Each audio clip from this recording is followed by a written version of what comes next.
नमस्कार दोस्तों, तो डेली ब्रॉडकास्ट में आप सभी का स्वागत है। आज डेट है 15 मई और आज की इस वीडियो में हम करने वाले हैं द हिंदी न्यूज़पेपर के एडिटोरियल सेक्शन का डिटेल एनालिसिस। तो चलिए स्टार्ट करते हैं इस वीडियो को एडिटोरियल सेक्शन के साथ। देखिए, आज एडिटोरियल्स तो काम के हमारे पास सिर्फ दो ही हैं। जो पहला एडिटोरियल है ये पॉलिटिकल एडिटोरियल है, जो वेस्ट बंगाल की पॉलिटिक्स से रिलेटेड है और हमारे कुछ काम का एक्चुअल में है नहीं।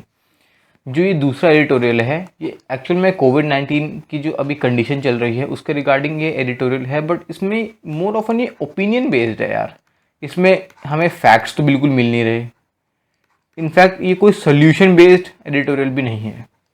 तो जब ना फैक्ट्स हैं ना सोल्यूशंस हैं किसी चीज़ के, तो हमारा डिस्कस करने का कोई फ़ायदा होता नहीं है, टाइम वेस्ट वाली बात हो जाएगी। ठीक है, उसके बाद ये वाला एडिटोरियल जो आज की डेट में इजराइल पैलेस्टाइन का जो कॉन्फ्लिक्ट चल रहा है, उसके बाद क्या क्या चीज़ें यहाँ पर डेवलपमेंट्स हो रही हैं उसके रिगार्डिंग ये बात करता है, तो इसको हम डिटेल में देखेंगे।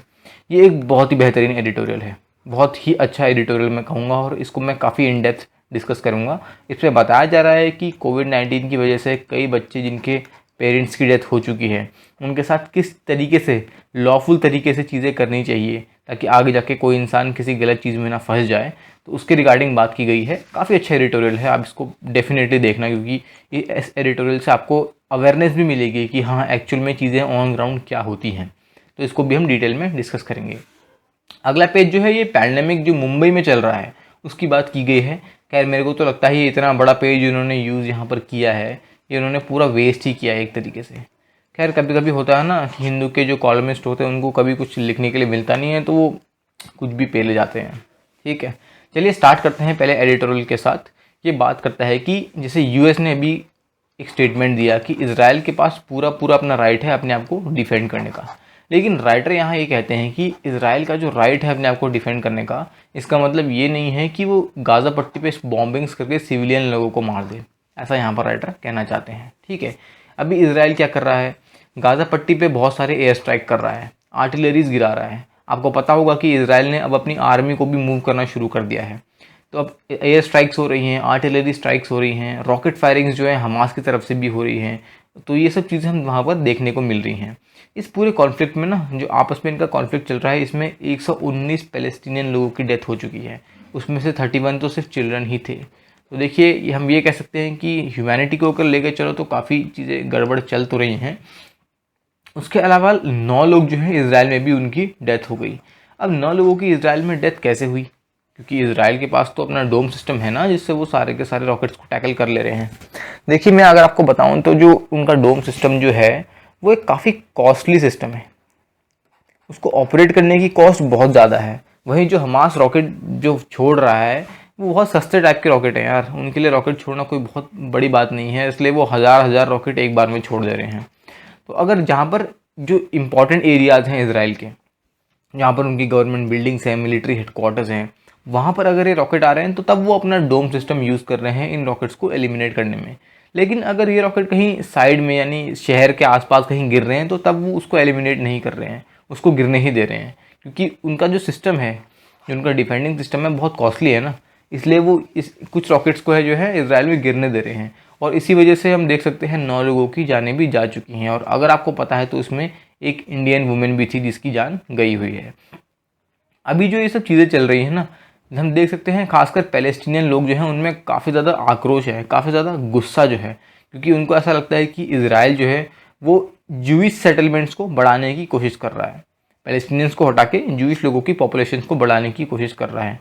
तो उनके दिमाग में ये सब चीज़ें चल रही हैं और इसी वजह से इतना ज़्यादा क्लैश जो है आज की डेट में चल रहा है। हमास जो है ना आज की डेट में पैलेस्टीनियंस का मसीहा बन के निकल रहा है, क्योंकि हमास क्या कर रहा है कि एक तरीके से रेजिस्टेंस प्रोवाइड कर रहा है इजराइल को।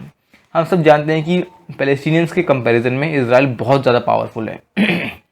इनफैक्ट अगर हमास ना हो ना तो हम कह सकते हैं कि इजराइल तो आराम से पैलेस्टीनियंस को दबा के उनका लैंड जो है, उनका एरिया ग्रैब कर सकता है। तो हमास जो है अब आज की डेट में उनको डिफेंड कर रहा है, और पैलेस्टीनियन जो जितने भी लोग हैं ना वो हमास की एक्टिविटी को सपोर्ट कर रहे हैं, ऑल्दो हमास ने एक पूरा का पूरा टेररिस्ट ऑर्गेनाइजेशन घोषित किया हुआ है। ठीक है, तो आज की डेट में इजराइल को मेन नेशनल रेजिस्टेंस जो दे रहा है वो हमास ही दे रहा है। लेकिन अब क्योंकि हमास ये सब चीज़ें कर रहा है तो इजराइल ने भी ठान ली है कि वो अब हमास का जितना भी मिलिट्री इंफ्रास्ट्रक्चर है, मिलिट्री इंफ्रास्ट्रक्चर मतलब देखिए कई टेररिस्ट ऑर्गेनाइजेशंस भी ऐसे होते हैं चाहे आप टेररिस्ट ऑर्गेनाइजेशन ले लो, इंसर्जेंट ऑर्गेनाइजेशन ले लो। जैसे अगर आप इंडिया की बात कर लो, इंडिया में NSCN है, कहाँ पर, नागालैंड में एक्टिव है। तो ये खुद एक आर्मी की तरह ऑपरेट करते हैं। इनकी पूरी ड्रेस से लेके, वेपन से लेके, काम करने का तरीका, ये सारा का सारा एक आर्मी की तरह है। इनका खुद का अपना मिलिट्री इंफ्रास्ट्रक्चर है। इनसे अगर मैं आपको LTT बताऊँ ना, Liberation Tiger of Tamil Eelam, जो श्रीलंका में एक्टिव था, जिसके लिए एक पैरा SF का ऑपरेशन भी किया गया था। अब आप मुझे बता सकते हैं कि राजीव गांधी के टाइम में कौन सा, अरे यार मैंने तो शायद आपको यहाँ आंसर ही लिख के बता दिया। तो राजीव गांधी के टाइम में कौन सा पैरा SF का ऑपरेशन किया गया था श्रीलंका में LTTE के खिलाफ? आपको ये मुझे कमेंट सेक्शन में लिख के बताना है। तो अब देखिए, क्योंकि इजराइल जो है हमास को डिस्ट्रॉय इसलिए करना चाहता है क्योंकि हमास के पास खुद का एक पूरा मिलिट्री इंफ्रास्ट्रक्चर है। और जैसे ये LTT था ना, इनके पास भी अपना पूरा मिलिट्री इंफ्रास्ट्रक्चर था। इनफैक्ट इनके पास तो अपनी खुद की एयरफोर्स थी। अगर मैं आपको बता दूं तो इतना ज़्यादा डेवलप्ड मिलिट्री इंफ्रास्ट्रक्चर आज की डेट में, जितने भी इंसर्जेंट और टेररिस्ट ऑर्गेनाइजेशंस हैं ना, उनके पास आज की डेट में ये सब चीज़ें एक्टिव हैं।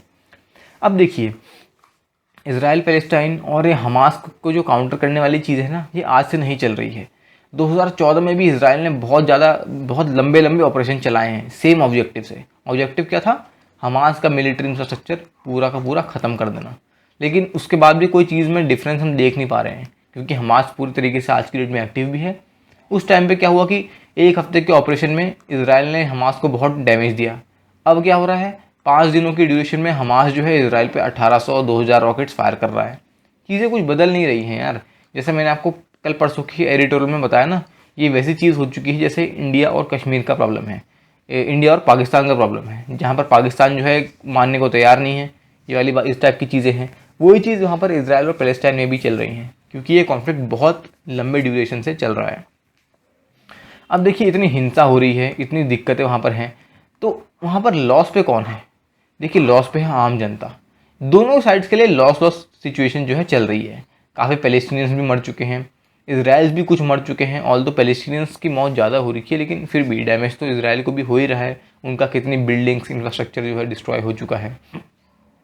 उसके बाद जो ईरान रोम से जो डिफेंस सिस्टम है, जिसकी बात मैंने अभी आपसे करी थी, ये क्या कर रहा है कि इसने काफ़ी सारे रॉकेट्स को न्यूट्रलाइज कर दिया है जो हमास की तरफ से आए हैं, जैसे मैंने आपको अभी भी बताया था। लेकिन कुछ रॉकेट्स जो हैं उसने इजराइल पॉपुलेशन सेंटर्स को हिट किया है, जिसमें सिविलियंस की जान चली गई। जैसा मैंने आपको अभी भी बताया, कई एरिया ऐसे होते हैं जो इजराइल को लगता है वो इतने इंपॉर्टेंट नहीं है। मान लीजिए कि जहाँ मिलिट्री हेडक्वार्टर्स हैं इजराइल के, अगर वहाँ पर कोई हमास का रॉकेट एंटर कर रहा है तो डेफिनेट सी बात है वो अपने ईरान ड्रोन सिस्टम से उस चीज़ को न्यूट्रलाइज करके ही रहेंगे, चाहे कितना भी उनको महंगा पड़े। लेकिन अगर वो कोई कम पॉपुलेटेड एरिया पे जा रहा है तो इजराइल उसको न्यूट्रलाइज नहीं करता है। ये आज की बात नहीं है, ये बहुत पहले से देखा जा रहा है, क्योंकि सिंपल सी बात है, उस ईरान ड्रोन सिस्टम को ऑपरेट करने की कॉस्ट भी बहुत ज़्यादा है। इसलिए इजराइल कभी कभी जब रॉकेट इजराइल के आउटस्कर्ट में गिरते हैं तो उनको न्यूट्रलाइज भी नहीं करता, गिरने देता है उन रॉकेट्स को। ठीक है, अब आज की डेट में इजराइल जो है, सिंपल सी बात है, पैलेस्टीनियन से, हमास से ही नहीं जूझ रहा है। उसकी अंदर की इंटरनल सिचुएशन भी ख़राब है, क्योंकि इजराइल आज की डेट में, इजराइल के अंदर ज्यूइश लोगों में और अरब लोगों में बहुत रॉयट्स हो रहे हैं, दंगे हो चुके हैं बहुत ज़्यादा। सिचुएशन बहुत ज़्यादा ख़राब है। इनफैक्ट हम ये देख सकते हैं कि वहाँ पर तो एक सिविल वॉर लाइक कंडीशन आज की डेट में हो चुकी है। और कई इलाके तो ऐसे हैं, जैसे अगर सेंट्रल सिटी की बात करूँ, वहाँ पर इमरजेंसी लगाने तक की कंडीशन आ चुकी है। ऐसे टाइप की सिचुएशंस वहाँ पर चल रही है। तो इजराइल आज की डेट में 2 फ्रंट वॉर जो है झेल रहा है, एक्सटर्नली भी झेल रहा है। जैसे अगर आप इसको इजराइल मान लीजिए, मेरी ड्राइंग उतनी अच्छी नहीं है, तो अगर आप इसको इजराइल मान लीजिए तो एक्सटर्नली भी इजराइल वॉर जैसी कंडीशन झेल रहा है, और इंटरनली भी आपस में जो रॉयट्स हो रहे हैं वो भी आप उसको कह सकते हैं, वो भी एक वॉर से कोई कम सिचुएशन नहीं है। ठीक है, तो इस टाइप की कंडीशन जो है इजराइल में आज की डेट में चल रही है। और ऊपर से एक और चीज़ जो इस आर्टिकल में नहीं लिखी है लेकिन मैं मेंशन करना चाहता हूँ, इंटरनेशनल प्रेशर, जैसा हमने कल के एडिटोरियल में डिस्कस किया था। अलग अलग कंट्रीज़, प्रोमिनेंटली हम कह सकते हैं OIC कंट्रीज़ हो गई, मुस्लिम मेजोरिटी कंट्रीज़ हो गई। ठीक है, तो ये सारी कंट्रीज़ जो हैं आज की डेट में इजराइल पे प्रेशर डाल रही हैं, रिगार्डिंग जो भी इजराइल के एक्शंस हैं उसके रिगार्डिंग वो उसकी आलोचना कर रही हैं। तो प्रेशर तो इजराइल में बहुत ज़्यादा है, लेकिन जहाँ तक मुझे लगता है इजराइल इस टाइप के प्रेशर से आराम से झेल जाएगा, क्योंकि उनको इस टाइप की चीज़ों की आदत है। ये आज की नई बात तो है नहीं कि इजराइल बॉम्बिंग्स कर रहा है। ठीक है, ये बहुत पुरानी बात है। तो इसराइल इसको आराम से झेल जाएगा, जहाँ तक मेरा ओपिनियन है, ठीक है। अब Israel's right to defend itself, US and Germany ने इस चीज़ को सपोर्ट किया है, ठीक है। लेकिन राइटर कह रहे हैं कि चलो डेफिनेटली बात है, इसराइल का अपने पास खुद का राइट है उनको डिफेंड करने का, लेकिन राइट ऐसा नहीं होना चाहिए कि इसराइल इनडिस्क्रिमिनेटली बॉम्बिंग कर रहा है गाज़ा पट्टी पे, जहाँ पर कई सारे सिविलियंस की भी डेथ हो रही है, क्योंकि सिविलियंस तो इनोसेंट है ना। तो ये इस टाइप की चीज़ें जो हैं प्रिवेल कर रही हैं, और राइटर का यहाँ पर ये ओपिनियन है। तो राइटर कह रहे हैं कि यूएस को आज की डेट में प्रेशर बनाना चाहिए दोनों साइड्स पे, ताकि वो इस लड़ाई को बंद करे और एक तरीके की सीज फायर ही इस्टेब्लिश करे, ताकि आपस में लड़ाई वड़ाई आगे जाके ना हो। ऑल्दो मुझे तो लगता है कि इस चीज़ को अभी इतनी जल्दी कंट्रोल करना तो इतना पॉसिबल नहीं है, क्योंकि चीज़ें एस्केलेट होती जा रही हैं। लेकिन अब देखते हैं, कोई ना कोई मीडिएटर तो डेफिनेट सी बात है बीच में चाहिए होगा, ठीक है। मीडिएटर के थ्रू ही बीच में कोई ना कोई सोल्यूशन निकाला जा सकता है, ये चीज़ हो सकती है, ठीक है। बढ़ते हैं अगले एडिटोरियल की तरफ। अब एक बहुत ही बेहतरीन एडिटोरियल है। एडिटोरियल देखिए जनरली मैं डिस्कस करता हूँ, लेकिन मैं कभी भी किसी जो राइटर है उसका नाम लेता नहीं हूँ, लेकिन मैं यहाँ पर राइटर का नाम लेके प्रोमिनेंटली फोकस करना चाहता हूँ। ये लिखा है आर.के. विज साहब द्वारा। ये कौन है? ये एक सीनियर आईपीएस ऑफिसर हैं छत्तीसगढ़ कार्टर के, ठीक है। अब देखिए मैं आपको बताता हूँ, जैसे मैंने आपके प्रीवियस एडिटोरियल में भी डिस्कस किया है कि क्योंकि आप कोई भी ग्रेड ए पोस्ट की तैयारी कर रहे हैं या ग्रुप ए पोस्ट की तैयारी कर रहे हैं जहाँ पर आप ऑफिसर बनेंगे, तो आपको एक सोल्यूशन बेस्ड माइंड होना चाहिए। वही माइंड यहाँ पर आर.के. विज साहब ने दिखाया हुआ है। यहाँ पर इन्होंने बताया हुआ है कि किस तरीके से जो आज की डेट में कई बच्चे ऑर्फन्स हो जा रहे हैं क्योंकि उनके पेरेंट्स की कोविड की वजह से डेथ हो जा रही है, तो क्या लीगल तरीका है उन बच्चों को अडॉप्शन करना है या उन बच्चों को किसी चाइल्ड केयर सेंटर में भेजना है, तो क्या उसके लीगल तरीके हैं जो लोगों को नहीं पता और लोगों को पता होने चाहिए। तो हम कह सकते हैं ये एक सल्यूशन बेस्ड, या आप कह सकते हैं ये ऐसा आर्टिकल है जो अवेयरनेस क्रिएट करता है लोगों में। और इस टाइप के आर्टिकल्स ना हमारे लिए बहुत इंपॉर्टेंट है, क्योंकि आपको भी पता होगा कि जब आप इंटरव्यूज़ में जाते हो या जब आप जीडीज़ में बैठते हो, तब उस पॉइंट ऑफ टाइम में आपको भी इस टाइप के पॉइंट्स कंट्रीब्यूट करने हैं, जहाँ पर कोई वेलफेयर का पॉइंट है या कोई भी ऐसा पॉइंट है जो किसी प्रॉब्लम का सल्यूशन देता है, वो आपको ज़्यादा एक एज देता है पूरी जीडी पे। तो चलिए डिस्कस करते हैं इस एडिटोरियल को। रुकिए मैं इसको पूरा रब कर देता हूँ। ओके, देखिए आज की डेट में क्या हो रहा है कि सोशल मीडिया जो है पूरा फ्लडेड है। किस चीज़ के लिए? जितने भी बच्चे हैं उनको कोई अडॉप्ट करना चाहता है उस चीज़ के लिए, ठीक है। इस टाइप की चीज़ें, कई एनजीओज़ भी इन सब चीज़ों में लगे हुए हैं। लेकिन डेफिनेट सी बात है, जो ये काम है ये बहुत अच्छा वेलफेयर का काम है, ठीक है। लेकिन एक सही काम को करने का एक सही तरीका होता है। अगर सही काम गलत तरीके से किया जाए तो वो गलत ही हो जाता है। तो इस टाइप की चीज़ें हमें नहीं करनी है। तो देखिए अब यहाँ पर साहब बताना चाह रहे हैं कि एक बच्चे, जब ऑर्फन जो बच्चे होते हैं उनको हैंडल करने की ना एक प्रॉपर एजेंसी होती है, ठीक है, एक प्रॉपर तरीका होता है। किसी भी बच्चे को एक ऑर्फन एजेंसी में अगर हैंड ओवर करना है तो उससे पहले हमें ये जागरूकता, हमें पता होना चाहिए कि कानून क्या कहता है। बिना कानून से ऊपर तो कोई नहीं है ना। तो सिंपल सी बात है, हमें पहले कानून पता होना चाहिए कि अगर बच्चे को किसी इस टाइप के एनजीओ में देना है या किसी को अगर अडॉप्ट करना है तो उसका लीगल सही तरीका क्या है। क्योंकि अगर लीगल प्रोसीजर फॉलो नहीं किया, सही तरीका प्रोसीजर फॉलो नहीं किया, ठीक है, तो लीगल एक्शन लिया जा सकता है उसके खिलाफ, ठीक है, क्योंकि एक तरीके से आपने कानून का वायलेशन ही किया हुआ है। यही चीज़ हो सकती है। अब देखिए यहाँ पर बताया गया है कि क्या क्या सल्यूशंस हैं इस चीज़ को सॉल्व करने के। किसी भी इंडिविजुअल जो भी एक ऑर्फन बच्चे को कहीं ऑर्फन बच्चा उनको मिलता है या कोई भी ऐसा बच्चा जिसको केयर चाहिए, तो पहली चीज़ तो क्या करनी है, 1098 पे कॉल करना है। देखिए काफ़ी अच्छी चीज़ यहाँ बताई गई है। ये एक चाइल्ड लाइन नंबर है। जनरली हमको 100, 199, ठीक है, 102, 103 ये नंबर हमें पता होते हैं, ठीक है, लेकिन हमें 1098 नंबर बहुत कम लोगों को पता है, ठीक है। तो ये जागरूकता होनी चाहिए। 1098 जो एक चाइल्ड लाइन नंबर है, ये एक इमरजेंसी फ़ोन नंबर है जो सीधा women and child development department की जो नोडल एजेंसी है उसके पास जाता है। और ये चाइल्ड लाइन इंडिया फाउंडेशन के साथ डायरेक्टली काम कर रहे हैं, ठीक है। जब आप इनको कॉल करोगे तो इनको प्रॉपर डिटेल्स मिलेंगी कि हाँ कौन सा बच्चा है, कहाँ पर पाया गया है, ठीक है, इस टाइप की चीज़ें मिलेंगी।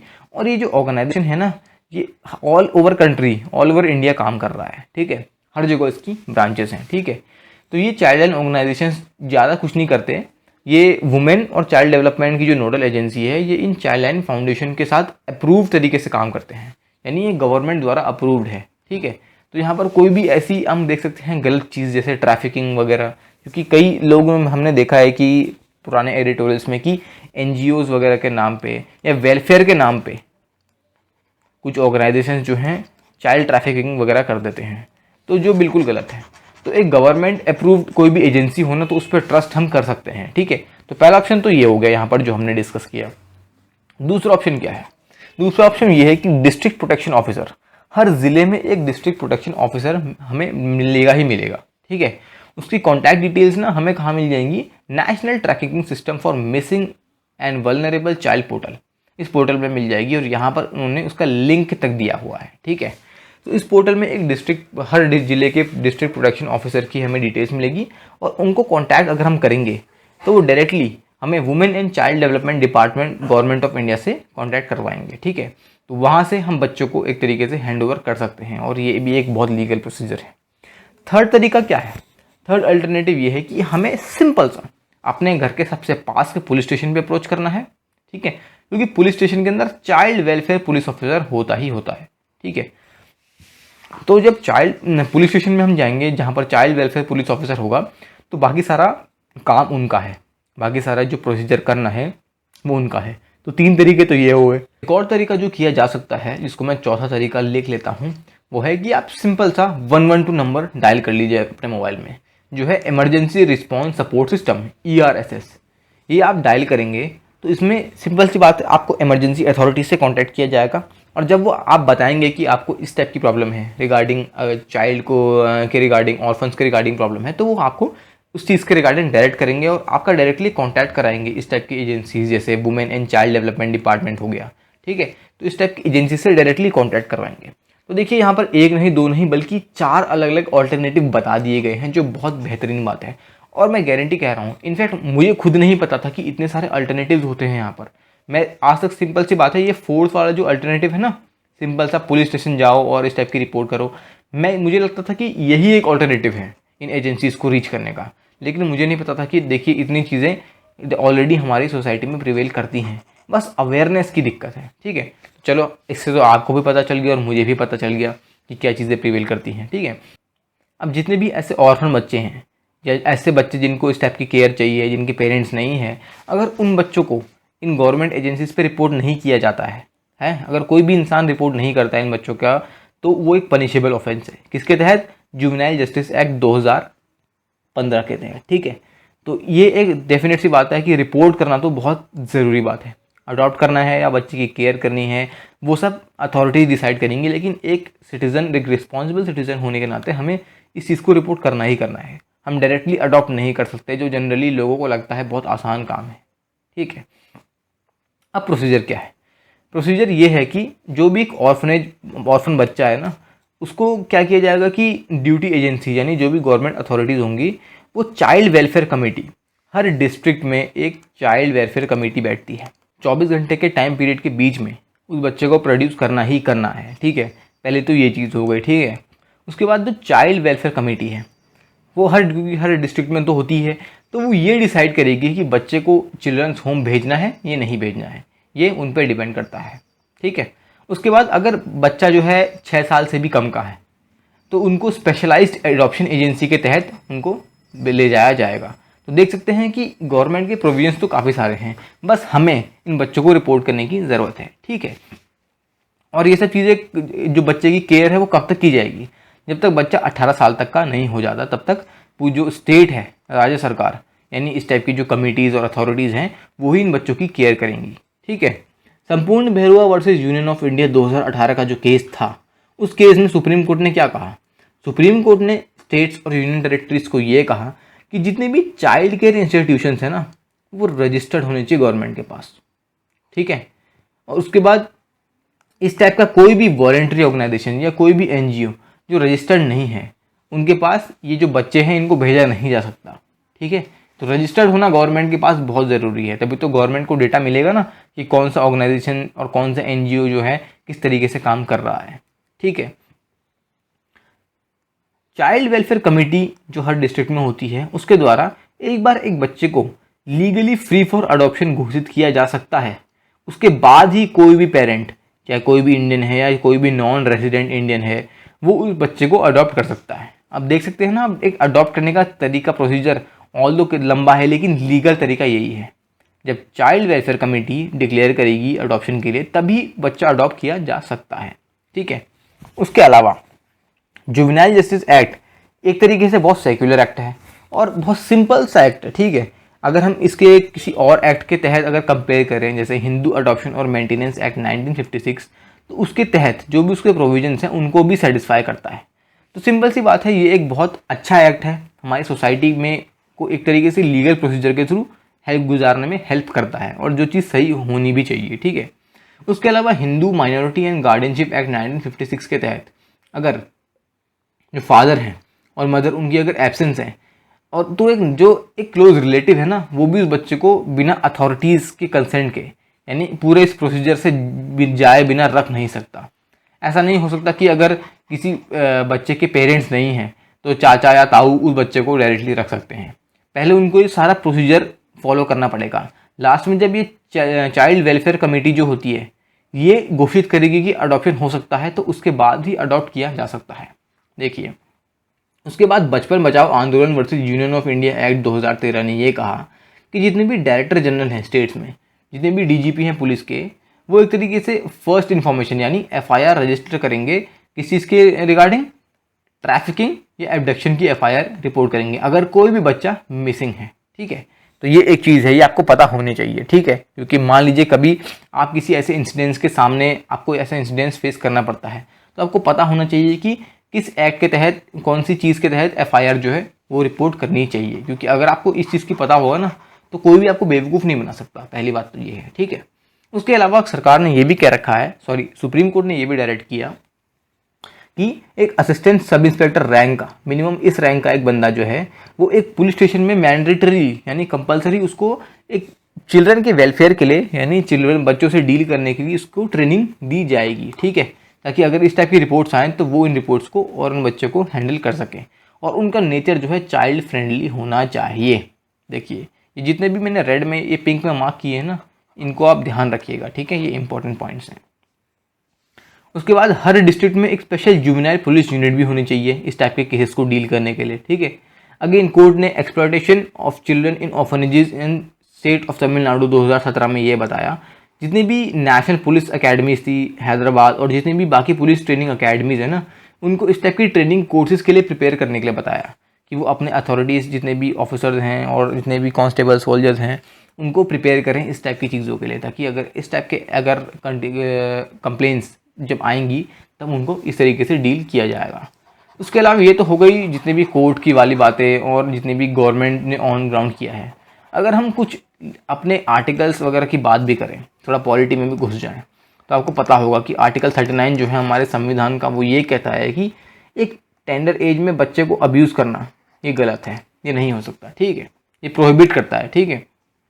उसके अलावा यहाँ ये भी कहा जाता है कि ऑर्फन बच्चे जिनके दोनों पेरेंट्स खो चुके हैं, ठीक है, और या आज की डेट में देखा जा रहा है कि कोविड-19 की वजह से ये कंडीशन जो है बहुत ज़्यादा प्रिवेल कर रही है। ठीक है। तो जितने भी बच्चे जिनके कोविड-19 की वजह से जिनके पेरेंट्स गुजर चुके हैं, उनकी जो केयर है वो गवर्नमेंट अथॉरिटीज़ और जितने भी ये जुवेनाइल जस्टिस एक्ट के तहत जो भी प्रोसीडिंग्स होंगी उसमें ही की जाएंगी। डायरेक्टली कोई अडॉप्ट नहीं कर सकता। ठीक है। उसके अलावा यहाँ पर national commission for protection of child right NCPCR, उन्होंने चीफ सेक्रेटरी, हर राज्य के चीफ सेक्रेटरी को रिसेंटली लेटर लिखा और ये कहा कि जितने भी कोविड-19 से की वजह से जितने भी ऑर्फन बच्चे हैं उनकी प्रॉपर इन्फॉर्मेशन निकाली जाए और national commission for protection of child rights को दी जाए, ताकि जितना भी लीगल प्रोसीजर हो, चाहे अडॉप्शन का हो, चाहे बच्चे को स्पेशलाइज्ड अडॉप्शन एजेंसी में भेजने की बात हो, वो सारे डिसीजन जो हैं प्रॉपर तरीके से हों। अगर ये सारे स्टेप्स प्रॉपरली लिए गए ना, तो जितने भी बच्चे जिनको आज की डेट में उनके पेरेंट्स नहीं हैं उनको दिक्कतें नहीं होंगी। ठीक है। क्योंकि ये एक बहुत दुखद खबर है कि कोविड-19 की वजह से इतने जो बच्चे हैं उनके वो अपने पेरेंट्स को लूज़ कर चुके हैं। तो अगर ये सारे स्टेप्स लिए जाएंगे तो डेफिनेट सी बात है, हम देखेंगे कि इन बच्चों को आगे जाके दिक्कतें नहीं होंगी। तो हम देख सकते हैं ये काफ़ी बेहतरीन एडिटोरियल है, जैसे मैंने आपको स्टार्टिंग में ही बताया था। ये काफ़ी अच्छा एडिटोरियल है और काफ़ी इन डेप्थ सोल्यूशंस बताता है किस तरीके से चीज़ों को कर रहा है। आई होप आपको ये एडिटोरियल्स पसंद आए होंगे। अगर पसंद आए तो डेफिनेटली वीडियो को लाइक कीजिए, अपने फ्रेंड्स के साथ शेयर कीजिए, क्योंकि नॉलेज शेयर करने से ही इंक्रीज़ होती है। चैनल को सब्सक्राइब नहीं किया तो डेफिनेटली चैनल को सब्सक्राइब करके बेल आइकन को भी दबा दीजिए, ताकि आपको सारी के सारी वीडियो अपडेट्स विद टाइम मिल जाएँ। तो आज की वीडियो के लिए इतना ही, धन्यवाद।